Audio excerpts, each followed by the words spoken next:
This is the L2C Media Network, and this is the L2C. Oh, excuse me, I said the old name. This is the Steve Baxley Sports Final, brought to you by the L2C Media Network. I'm Harry von Stuttgart, and here's our own Halloween trick, but he's a real treat. Steve, the Baxman Baxley. Yeah, how you doing, everybody? Good evening. How you doing? You know what? I'm getting used to this long. Yeah, right. Anyway, happy Halloween, happy haunting. Somebody close the coffee. Anyway, that was my tribute to Sir Graves Ghastly, an old Detroit horror host, and we're here. This is your trick or treat. This is you realize we're about 14 minutes from going to November. 2020 is almost over. Thank you. Anyway, let's get to some good old schmangaroo here. In other words, the rabbi. Yes, and we are going to give you the rabbi stats tomorrow on our Facebook show. So here we go.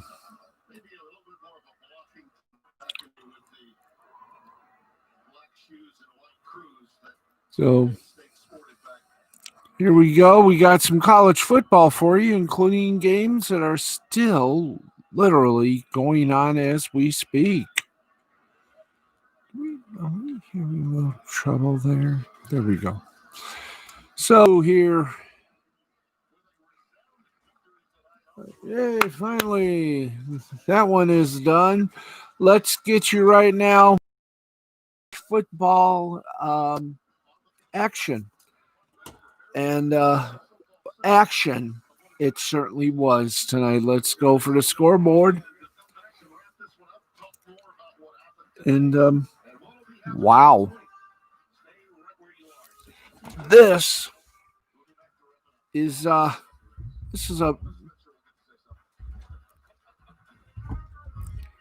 bizarre as we wait for the football scoreboard to come right down. Come on, college football scoreboard. Come on down. College football scoreboard. Just skip that and serve somewhere. There we are. Thank you, boys. Oops, we had it. I just love it. There we go. Now let's get to it. Let's get to it, guys. Come on.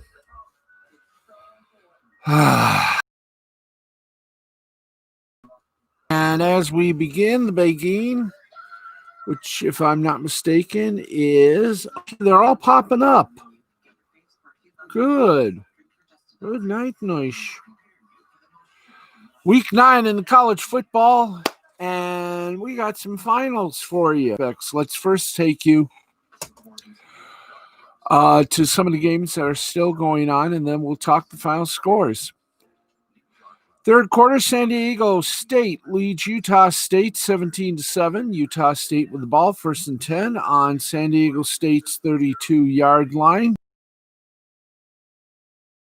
Seconds remain until the half. BYU leads Western Kentucky 28-3. BYU with the ball, 2nd and 4 on West Kentucky's 4-yard line. And this one just gone final. 24th ranked Oklahoma handily beat up, pimp slapped, and everything else. Texas Tech 62-28. And that is one huge final score. In fact, there you go. Number 24, Oakland. Number 24, Oklahoma defeated Texas Tech 62-28. 7:57 left in the third. San Diego State over Utah State 17-7. We're going to call this halftime.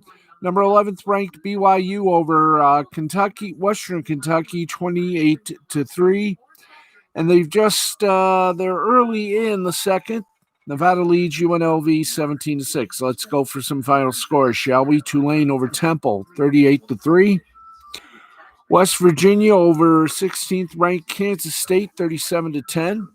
Florida Atlantic over University of Texas San Antonio, 24-3. Wake Forest over the 'Cuse, 38-14. Oh, Alex Sims ain't going to like that. 5th ranked Georgia handily beat Kentucky, 14-3. 23 Iowa State over Kansas, 52-22. And hit the upset horn.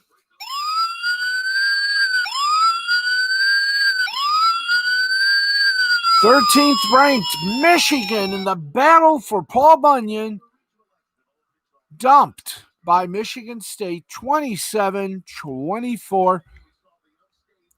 Some big mistakes, especially by Coach Jim Harbaugh, has a lot of people questioning just how long is he going to remain the Michigan coach. Those blue jeans ain't burning now. They should be burning. It was wild. 20th ranked Coastal Carolina handily beat Georgia State 51-0. 7th ranked Cincinnati beat Memphis 49-10. Purdue over Illinois 31-24. And well, we thought this was going to be an upset, but Clemson once again pulled it out at the end, beating Boston College 34-28. University of Central Florida defeated Houston 44-21. Rice defeated handily Southern Mississippi 30-6. Troy defeated Arkansas State 38-10. 4th ranked Notre Dame over Georgia Tech 31-13. Northwestern a 21-20 winner over Iowa. Auburn defeated LSU, and wow, what a difference a year makes. The national champions last year now, 48-11 Auburn over LSU. 17th ranked Indiana over Rutgers, 37-21. TCU over Baylor, 33-23. Final that took 2 overtimes. Louisiana Tech over University of Alabama Birmingham, 37-34. 6th ranked Oklahoma State over Texas over 6th ranked Oklahoma State, 41-34. Virginia Tech over Louisville, 42-35. Appalachian State over University of Louisiana Monroe, 31-13. Ole Miss over Vanderbilt, 54-21. 25th ranked Boise State over Air Force, 49-30. Duke over Charlotte, 53-19. Number 2 ranked Alabama blanked Mississippi State, 41-0. San Jose State over New Mexico State, 38-21.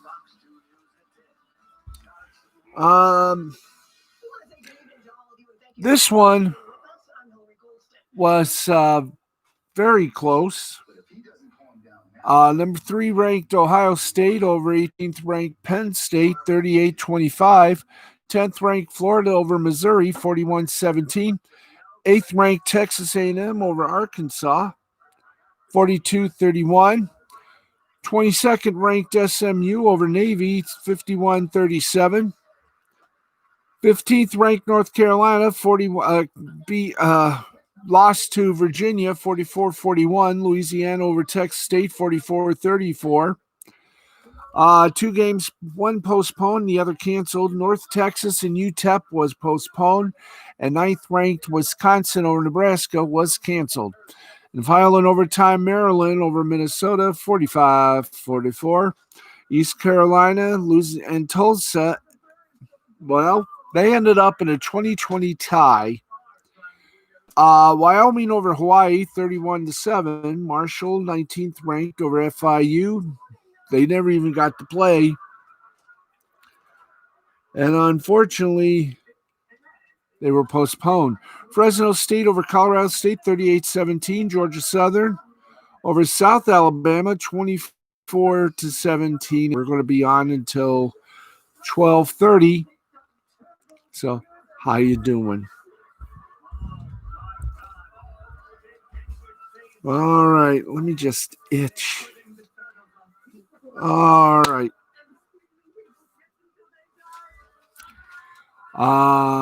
Yeah, let's get back to. Here we go.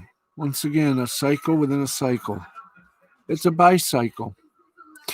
Now, in the battle between Florida and Missouri, it was really a battle, especially at halftime. Try to give you that information here right now. And Florida quarterback Kyle Trask heaved up a prayer that fell him before they got there, though. An all-out brawl erupted on the field. Trask was hit by Tigers defensive lineman Trajan Jeffcoat late after he released the ball, and his offensive lineman came to his defense in a huge way. After a brief period, and Gators coach Dan Mullen got into a shouting match with Tigers coach Elia before referees brought them together to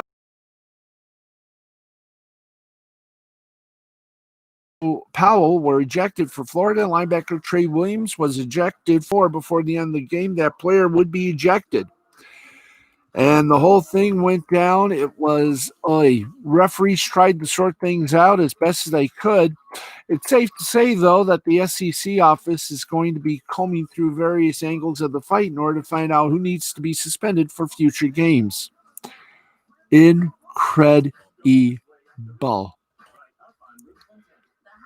Anyway, let's keep it going here. Get back to our front page boogaloo. And give you more information. College football report. And this is nice. Here we go, folks. Clemson's quarterback, Trevor Lawrence, will not play versus Notre Dame. And we'll tell you why. Clemson coach Dabo Swinney announced Saturday, following his team's 34-28 win over Boston College, that star quarterback Trevor Lawrence will not play when the number 1 Tigers face number 4 Notre Dame next week in the biggest ACC game of the season. Reason? Lawrence tested positive for COVID-19 on Wednesday.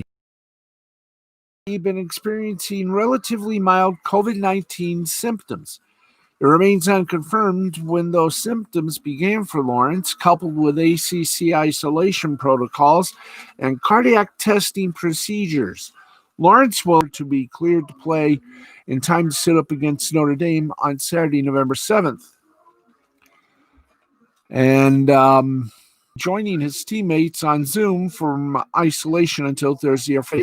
Now, 5-star freshman DJ Uiagalelei stood in for Lawrence on Saturday with a brilliant performance in his first career start, completing 30 of 40, including the go-ahead score in the epic comeback win against Boston College. After next week's clash with Notre Dame, the team has a week off before returning to action on November 21st at Florida State. That week off is significant and helpful for Lawrence's return to competition, now knowing he's out for next Saturday. Now that Sweeney has announced Lawrence is officially out, Uiagalelei and Clemson's offense turned their attention to preparing for the Fighting Irish. Saturday's experience against Boston College provides a foundation for Tony Elliott and that offensive staff to work with as a plan for a veteran-led Notre Dame defense that held 4 of its last 5 opponents under 14 points heading into the weekend. Uiagalelei and Etienne still make a potent 1-2 punch in the backfield, and this weekend saw veteran wide receivers Cornell Powell and Amari Rogers step up with their foe. And you don't have to worry, that's next Saturday. Speaking of which, it's time. What time is it? It's time to visit with our friend, the coolest of the cool. He is, of course, the Rabbi, Monsignor Rabbi Hiram Shecky Fleischman. It's time for rapping with the Rabbi. And Rabbi, I hope you're happy and ready for your Week 8 selection and predictions. So, I forgot. Harry, you got to do this. Why, thank you, Monsignor Rabbi Fleischman. This is Rapping with the Rabbi, and someday we're going to have graphics. Now, live from the Vatican Football League, here's Monsignor Rabbi Hiram Shecky Fleischman with the Week 8 selections. Monsignor, take it away. Yes, indeed. Thank you very much, Harold. Thank you, Baxman. And we are ready. By the way, I started this week Thursday Night Football. Hey, that was a bad pick. Atlanta came back to defeat Carolina Panthers, and thus I took a very bad loss on that game. But tonight, I swear upon the stack of rules in the Vatican Football League, I will do better. Right now, let's take you to the predictions. First, the 1 p.m. Fox games. And they start like thus. The LA Rams, who are 5-2, take on the Miami Dolphins, 3-3. My prediction: you can't tell what the Dolphins are doing. They just go one way and then wind up going the other. The Rams will beat the Dolphins 21-14. LA Rams by 7. The Las Vegas Raiders, 3-3, go up against Cleveland Browns, 5-2. My prediction: the Cleveland Browns will make it 6-2 over the Raiders. Cleveland Browns, 21. The Raiders coming back. Las Vegas by 9. I'll learn this prognostication, Baklava, before everything happens. Minnesota Vikings, 1-5 at the Green Bay Packers, 5-1. You can't reverse luck. And the Packers, they can't reverse anything. They're going to beat the Vikings, 27-17, Green Bay by 10. The 425 Fox games are the New Orleans Saints, 4-2 at the Chicago Bears, 5-2. My prediction: it's New Orleans in a breeze, 27-20 over the Bears, New Orleans by 7. San Francisco 49ers, 4-3. Going up against the Seattle Seahawks, 5-1. They were humbled. Now they're ready to redo. Seahawks 27. San Francisco 17. Seattle by 10. We go now to the 1 p.m. CBS games. New England Patriots 2-4. The Buffalo Bills 5-2. My prediction: make it 6-2. The Bills over the Patriots 21-17.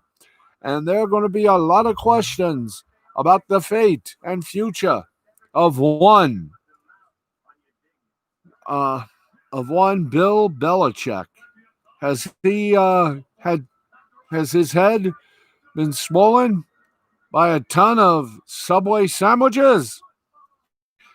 Again, 21-17, Buffalo over New England. Buffalo by 4. I have a feeling Bill Belichick is losing his touch since he lost the reason for him to be a success.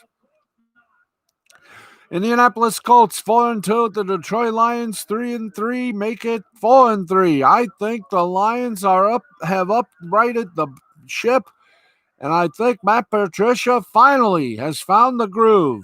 Lions 21, Indianapolis Colts 10, Detroit by 11. Tennessee Titans 5-1 at the Cincinnati Bengals 1-5-1. Hey, Tennessee Chumley? Tennessee will win. Hey, that was a good impression, Baxman. Thank you.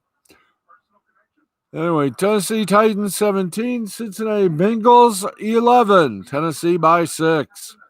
The New York Jets 0-7 at the Kansas City Chiefs 6-1. You gotta be kidding. This game will end the career of the coach of the New York Jets. Kansas City 32, the New York Jets 17, Kansas City by 15. The Pittsburgh Steelers, they're 6-0. They're the only undefeated team in the National Football League. They're going up against the Ravens of Baltimore, 5-4. They got their 7th win. Pittsburgh Steelers 31, Baltimore Ravens 20, Pittsburgh by 11. That's your final. No, that's the predicted final. 4:05 CBS game, there's only one. The Los Angeles Chargers 2-4 at the Denver Broncos 2-4. My prediction, the Chargers will win barely 23-14 over Denver. Chargers by 9. The NBC Sunday night NFL football game of the week, which can also be seen on their Spanish language network, Universo. Dallas Cowboys 2-5. Philadelphia Eagles 2-4-1. My prediction, start the party. The bus is back. Dallas 24. Philadelphia Eagles 21. Dallas by 3. And on the Monday night tap dance, it's the Tampa Bay Bucks 5-2 at New York Giants 1-6. Hey, Tommy Buccaneer knows how to do it now. Tampa Bay by 37, New York Giants 17, Tampa Bay by 20, and they'll know what Brown will do for them. The Brown, as in Antonio Brown. It's going to be a good game. Again, Tampa Bay by 20. And Steve and Harry, I will tell you this. I cannot wait. It is going to be a iconic game and a definitely weird vibe for Gate. We are literally in the halfway point of the season. And right now, it's still anybody's to get. You'll have updated standings, etc., on the Sunday night program right after, of course, your shows on Spreaker about midnight 05 Eastern. But for me, that's going to do it. I'll talk to you guys on Wednesday night for the Thursday picks, and back here again for another Rapping with the Rabbi. I am Monsignor Rabbi Hiram Shecky Fleischman saying blessings to all. L'chaim, and have a good Sunday. All right, thank you very much, Rabbi Fleischman. Please, call me Hiram. Rabbi Fleischman is so official. I like to be called Hiram or Shecky. Please, we're amongst friends. Okay, thank you very much, Hiram. You're welcome, Baxman. And Harold, you have a fun weekend as well. Well, thank you very much. I know Steve's going to be doing some tapings tomorrow. And of course, his after the first half is going to be something exciting. I will declare that. This has been Rapping with the Rabbi. Now, let's go back to Steve. All right. Thank you very much, Harry. And Rabbi, thank you as well. Let's get going. More headlines for you. Let's explain to Wolverines that I guess you could say was a big upset. The theme of the 2020 college football season has been that we should not assume anything. For once you assume everything, you make an ass out of you and me. Now, we've shouldn't assume games will be played, nor should we assume the games that are played will feature all the usual faces. And above all else, we should not assume that previous results or performances mean anything week to week. Now, Michigan State's 27-24 upset win over number 13 Michigan was just the latest reminder. Anything can happen.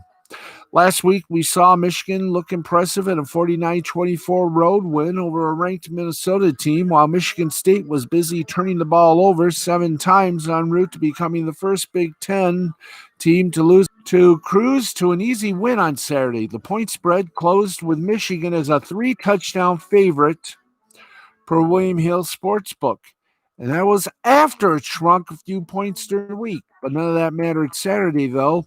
The Spartans beat the Wolverines, and it wasn't the result of a fluke 71-yard touchdown drive on its second possession of the to take the 7-0 lead, and it never trailed after that. Michigan State's quarterback, Rocky Lombardi, finished with 323 yards passing and 3 touchdowns to lead the Spartan offense.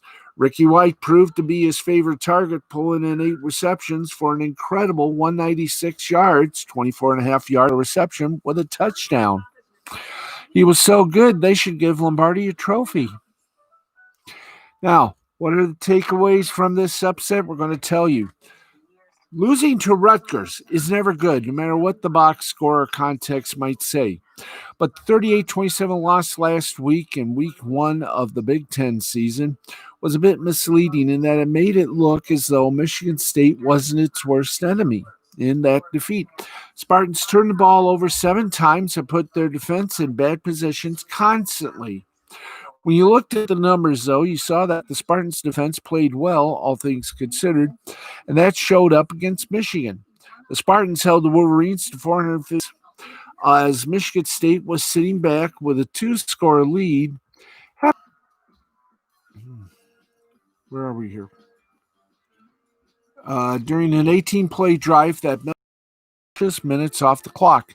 Now, aside from that drive, the Spartans' defense allowed only 359 yards on the day. Now, offensively, the Spartans weren't efficient.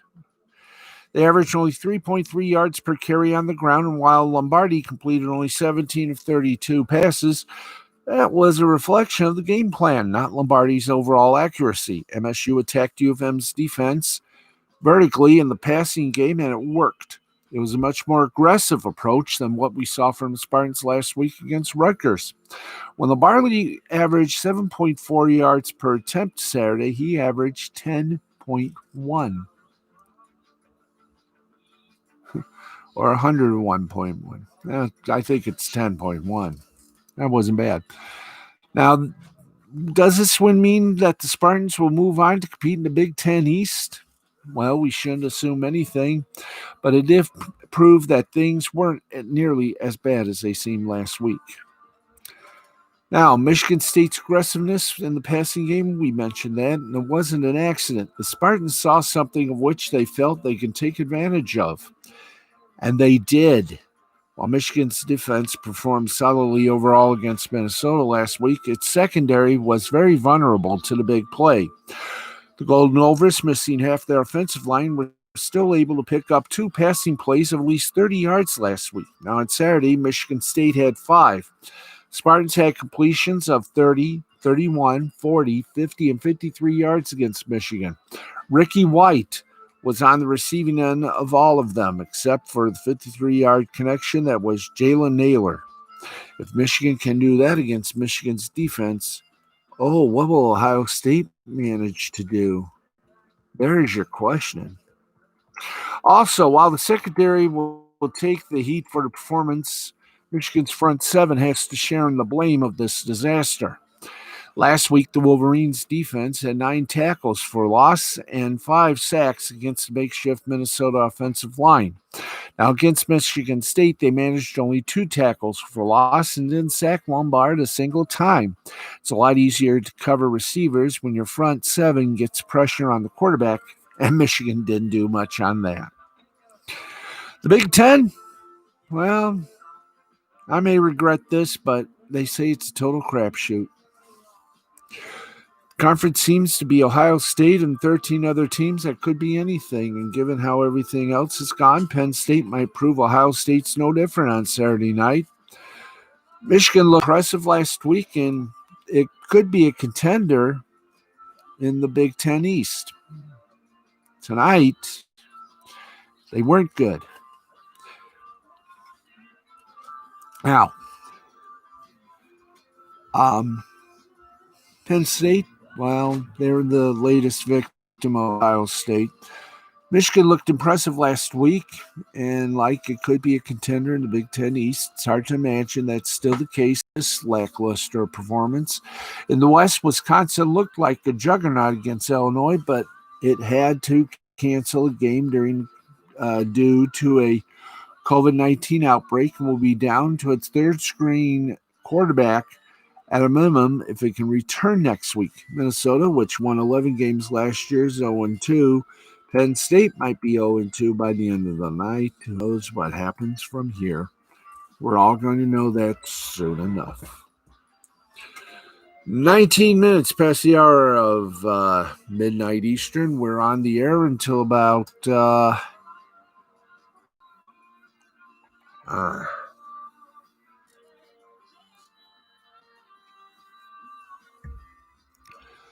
there we go. Let's get you some boxing news. And not exactly not exactly a good thing. Talk about strange. He had what? He had planned to move on from a third fight with Deontay Wilder. Fury's decision to fight in December in a tune-up fight before attempting to battle Anthony Joshua and unify all 4 heavyweight world championships is not sitting very well with Wilder.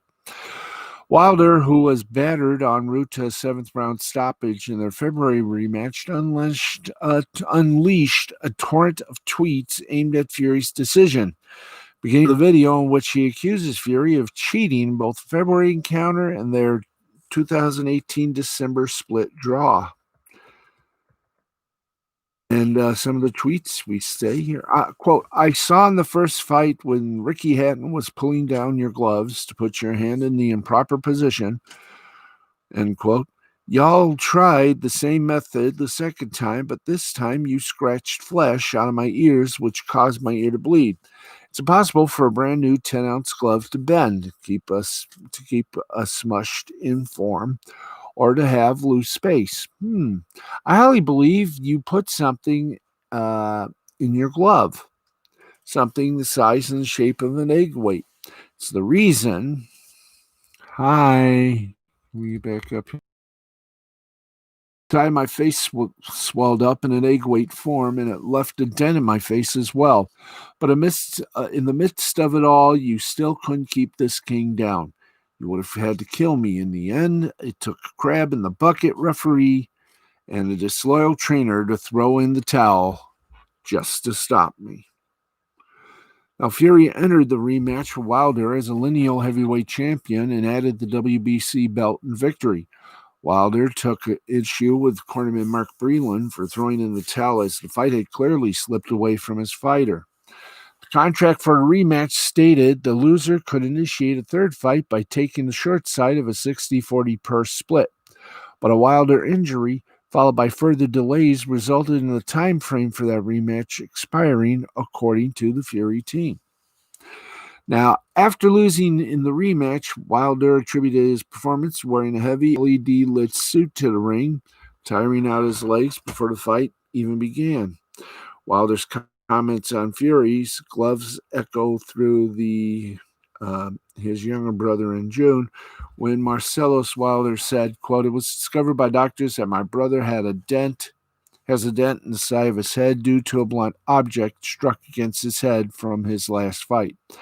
No glove or fist was able to cause the damage, according to the autopsy, end quote. Now, at that time, Fury responded in an Instagram video saying, I've just read an article saying I might have done some blunt objects in my gloves.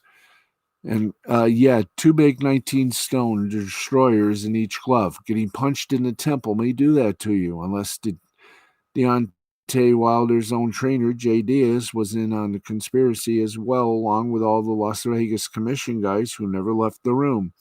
Jay Diaz was in the room while I had my hand wrapped. He examined them. He was in there when I had my gloves put on, examined them, and everybody else was in the room. They don't leave you. Well, that's true.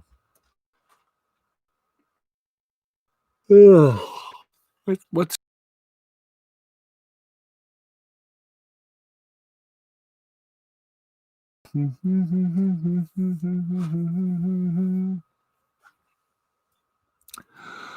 okay, let's kick it over to the UFC fight night. And wow. What a way to go. Ooh. What a way to go.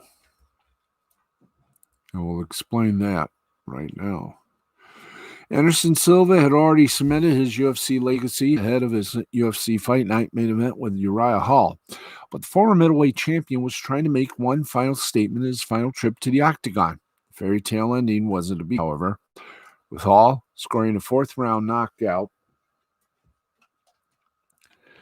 in Las Vegas's UFC Apex facility. Now, for much of the fight, Silva and Hall stood in front of each other, posturing and feinting, feinting, while looking for openings. It made for a slow pace to the early rounds, with rounds hinging on one or two moments. Silva, who entered the octagon on a 1-6 run, tried to sow flashes of his past greatness with occasional flurries, but was unable to dent the chin of hell. All slowly started to piece together the timing of Silva, leading around 3 as Silva tried to push inside Hall with a left hand that just missed, but followed up with an overhand right that cracked Silva to the temple. Silva dropped to the canvas and Hall flurried on the ground, bouncing.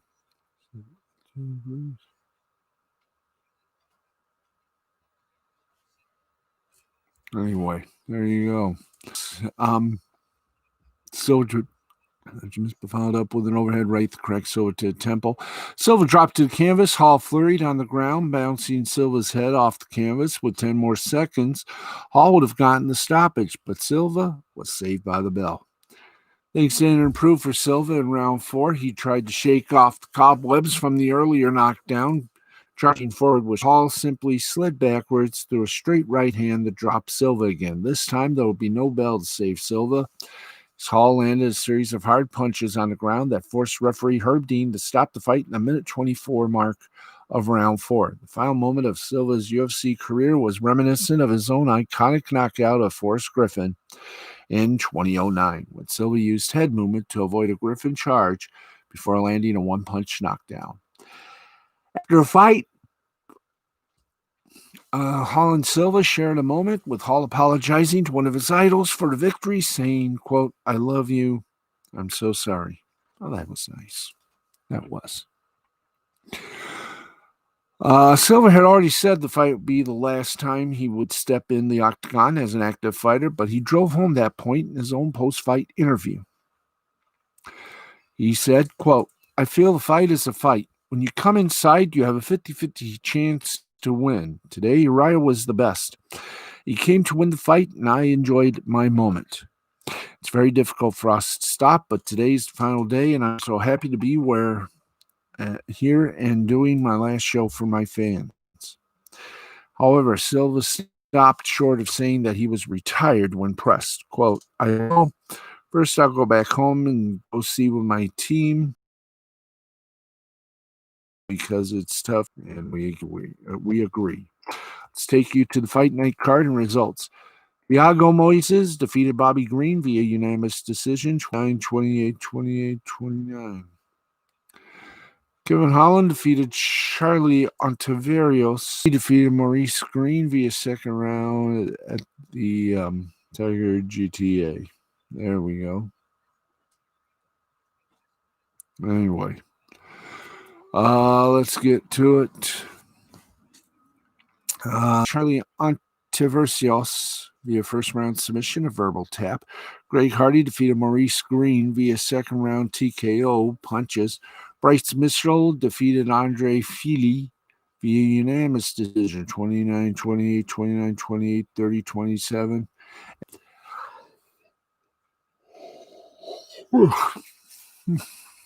There we go. I'm getting a little you know what, so and the how this left us, I will have very little to no idea. But well, it was a strange Halloween, and it's going to be even stranger as we set the clocks back an hour. That's what we're planning on doing here. But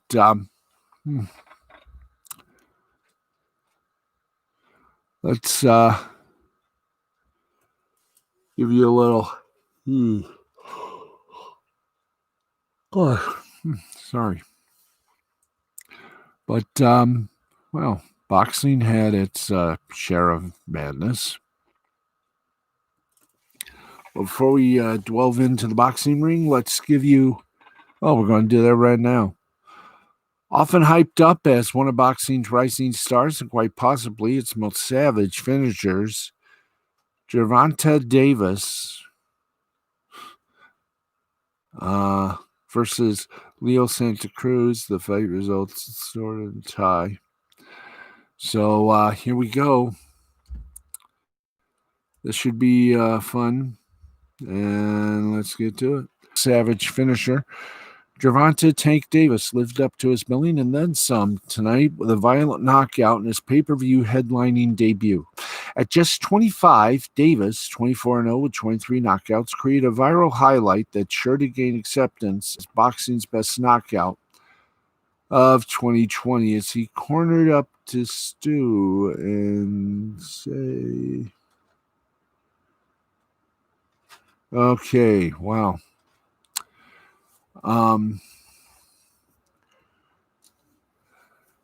Like we said, just 25, he created a virtual highlight that's sure to gain acceptance as boxing's best knockout of 2020 as he cornered Leo Santa Cruz in 6 and ended a close fight with a flush left uppercut to the chin that removed the 4 division champions from his senses. Rafael Ramos, the referee, waved the fight off instantly without a count as Santa Cruz laid unconscious under the ring ropes in the corner. All 3 judges had it 48-47 for Davis at the time of the stoppage at 2:40 in round 6. Okay, that and yeah. Oh. And then we will end it all, folks, for tonight. Oh, boy. Okay, the Twitter study revealed the most hated team in the NFL, grimaced. 5 teams. Let's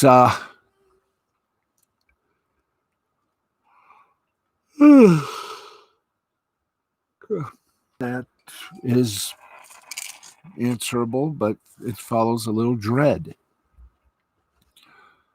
Like, where are you going in 5 years? So, whether it be for lack of quality players, cap space, front office, or ownership, the teams, I guess you could say, Dirty 5, project to be in a pretty bad spot over the next 5 years. It's no surprise that most of them on the list are in the Eastern Conference. Now, some of these friends, in the short term, the future of the Rockets for the next few years don't have many moves they can make to improve the current roster because Coach Steven Silas gets his team over the hump of not getting to the finals, or they fizzle out in the second round. Now, if the latter happens, then Houston is left with some really tough decisions to make.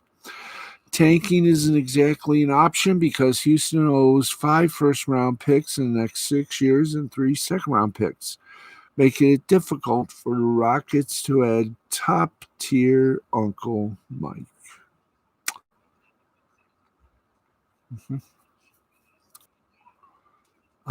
We got more on this tomorrow. We are having to put that on the leftovers because here. Hello to everybody on Facebook, Instagram, and Twitter. And right now, we'll continue with that tomorrow on our late Sunday show.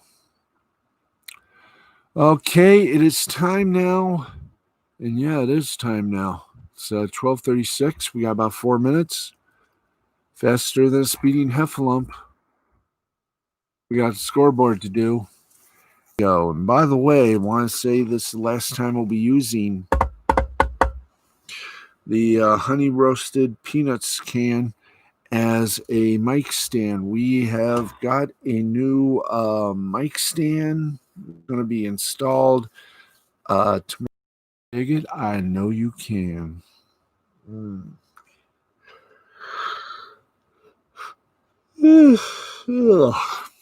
God, it's been a long day, folks. I can tell you that. Very long day. I'm glad Sunday makes it. The race continues, the playoffs. And a week after that comes Phoenix. Sorry about that. But I got to do a couple things for the Spreaker show tomorrow, so my day is going to be loaded. Don't forget, after the stuff recaps all the action from the 1 o'clock games. That's at we'll be sorry about that. Okay, let's get to it. We got long scoring, short scoring, and very little to no snoring. In the Premier League, Manchester City defeated Sheffield United 1-0. Chelsea defeated Burnley 3-0. Liverpool defeated West Ham United 2-1. In the Bundesliga, it was Dortmund over Arminia Bielefeld 2-0. Augsburg over Mainz 3-1. Eintracht Frankfurt and Werder Bremen tied at 1. Bayern Munich over FC Köln 2-1. Mönchengladbach defeated Leipzig 1-0. In Italy, Series A, Atalanta over Crotone 2-1. Inter and Parma tied at 2. Bologna over Cagliari 3-2. And in La Liga in Espanol, Real Madrid over Huesca 4-1. Athletic Bilbao over Sevilla 2-1. Athletic Madrid over Osasuna 1-3. And Alves and Barcelona. In Italian basketball, Virtus Roma defeated Brescia 70-64. Real Betis over Gipuzkoa. Gipuzkoa. Thank you. 74-62. Manresa over Bilbao. 94-78. Hockey, and what a brilliant thing you have done. Okay, Farjestad over Malmo 3-2. Orbro over Skellefteå 3-2. Växjö over HV71 6-3.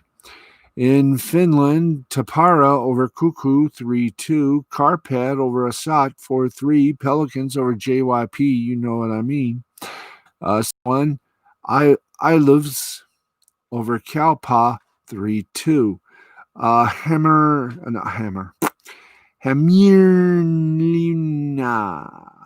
loses to Sao Paulo 43. TPS Turku lost to Helsinki 4-3. Defeated the Rakuten Golden Eagles 6-3, 6-6-0 for the Marines, 3-3-2 for the Eagles. Futaki for the Marines gets the win. He's 8-3. Ishibashi gets a loss for the Golden Eagle. For the Carp, 3-11-0 for Dragons. Fuku got the loss. He's 5-5. Shimaushi gets a win. He's 1-0. Nippon Ham Fighters over the York Buffaloes, 6-1, 6-13-0 for the Buffaloes. Kawano is still on pace. Albers also looks paced. Fukuoka Silverhawks, an 11-2 victory over the Cebu Lions. 11-15. Okay. Anyway. Wow. Let's keep going. Nippon Ham Fighters, 6-13-0 for the Ham Fighters. For the Buffaloes, 1-3-0. Kawano for the Ham Fighters gets a win. He's 3-1. Albers gets a loss. He's 4-8. Fukuoka Silverhawks defeated the Cebu Lions 11-2, 11-15-0 for Alabama. 18th. Let's see. Nippon Ham Fighters 6. Orc Buffaloes 1. 6-13-0 for the Ham Fighters. 1-3-0 for the Buffaloes. Kawano win for the Ham Fighters. 3-4. Albers is a solo. Well, whatever. Ishikawa for the Silverhawks Albers got the loss. He's 4-8. The Fukuoka Silverhawks defeated the Cebu Lions 11-2, 11-15-0 for the Hawks, 2-5-1 for the Lions. Tugame got the loss. He's 2-2. Ishikawa got the win. He's 10-3. Hanshin Tigers over the Yokohama Bay Stars. 13-5. 5-12-1 for the Bay Stars. 13-15-0 for the Tigers. Inoue gets the loss. He's 6-7. Akiyama gets the win. He's 10-3. The Omuri Giants slapped the Akut Swallows with a 6-4 victory. 6-15-1 for Giants. 4-8-0 for Swallows. Shigano, got the win for Yomuri. 14-2 is his record. Ogawa got the loss for the Akut. He's 10-7. Game right now in progress. Rakuten Golden Eagles and Chiba Lottie Marines are tied at 2. Nippon Ham Fighters lead the York Buffaloes 3-0 and in the second. And also in the second, the Cebu Lions and the Fukuoka Silverhawks tied at 1. One game in the Korean Baseball Organization. That's Kia Tigers over the NC Dinos, 4-3, 4-10-2 for Tigers, 3-11-1 for the Dinos. And that, my friends, is literally it for us. Thank you, everybody. We are out of time, and we will come to you tomorrow night with some football and a whole bunch of other sports. Thank you for watching. This has been a presentation of Mystifying Creativity Productions in association with the L2C Media Network and, of course, L2C Sports. I'm Steve the Baxman Baxley, and for everyone who's been a part of this one, thank you. May your favorite team always be winners. And as always, good night, America, wherever and whomever you are. We'll see you tomorrow night.